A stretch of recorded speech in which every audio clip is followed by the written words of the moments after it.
Hey, what's up, fellas? I want to make a video about Gon and Killua. Is it too far-fetched to consider Gon and Killua at the end of the Chimera Ant arc Phantom Troupe level? I think it wouldn't be too far-fetched to assume that because of all the feats. We can use the rabbit, the power scale, a based on scaling, a officer would be at least squadron level or above squadron level with Nen. We see Rabbit actually one-shotted Colt, who's a squadron level Chimera Ant. And at the end of Gon and Killua's training, Killua was at the end of Gon and Killua's training, Killua was actually able to tank his attacks and low diff him with speed and power. So after that 2 months of training, both Gon and Killua should be able to manhandle pretty much low diff a squadron leader. Plus, they have experience from their training. Gon was able to somewhat keep up with Knuckles, who's more experienced and most likely was more powerful. And if Gon would have connect with his jerking fist, he probably would have ended up one-shotting him. And after Gon got his Nan back, he was going to one-shot Merle. And Merle, he's a skilled hunter and he can casually take on squadron leaders.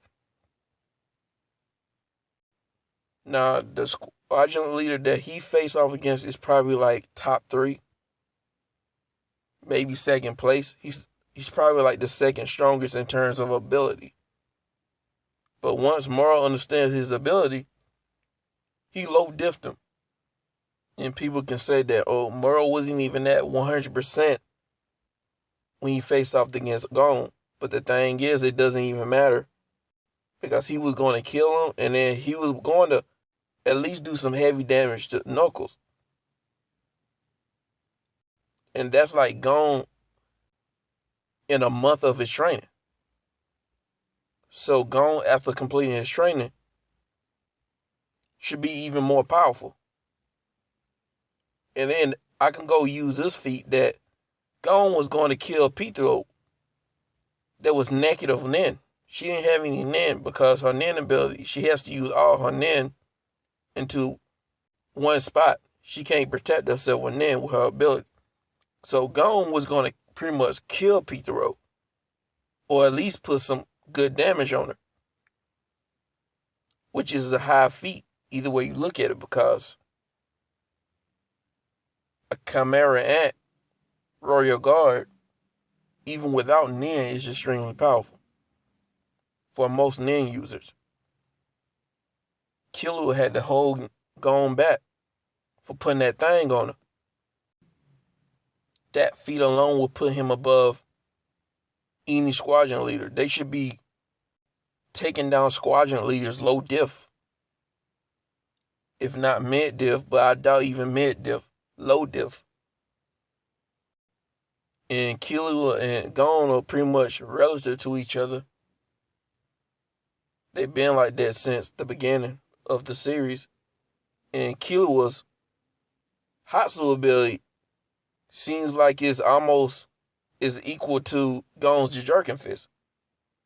To be honest with you, it seems like it does almost the same damage output.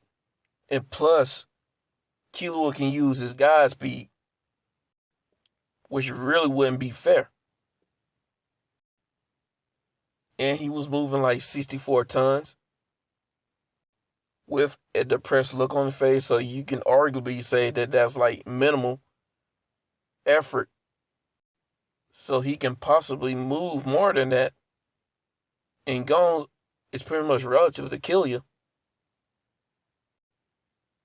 So with these feats, they should at least be Phantom Troupe contenders. They should at least be able to contend for the Phantom Troupe. Maybe not top 5, top 6 if you include Nobunaga, but definitely like top 7, top 8.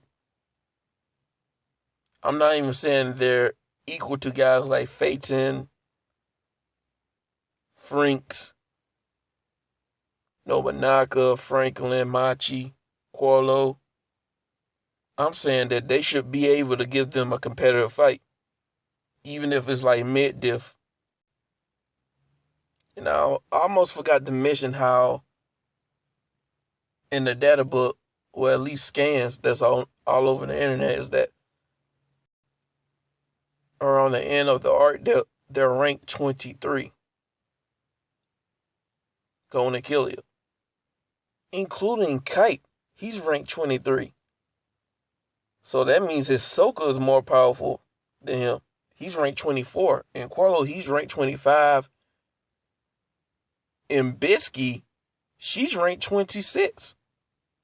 And I'm wondering, what if she was part of the arc? Would it made any difference? So tell me your guys' opinion. That's all I got to say. Let me know what you guys think. For real, though. And I'm out. And P.S. about Zazen. She is actually not as powerful as everybody making her seem to be. It was explained how Phaeton was getting damaged. He was rusty, but he was improving as the fight kept going. And I like the manga version better because it did a better job explaining things. But basically, Phaeton, he miscalculated the amount of code that he used. Code was weak. And then the scene when Phaeton gets his shirt just obliterated, Zazen actually threw aura at him. She emitted aura on him. And then Franks, he said that it was actually a weak attack. It was just that.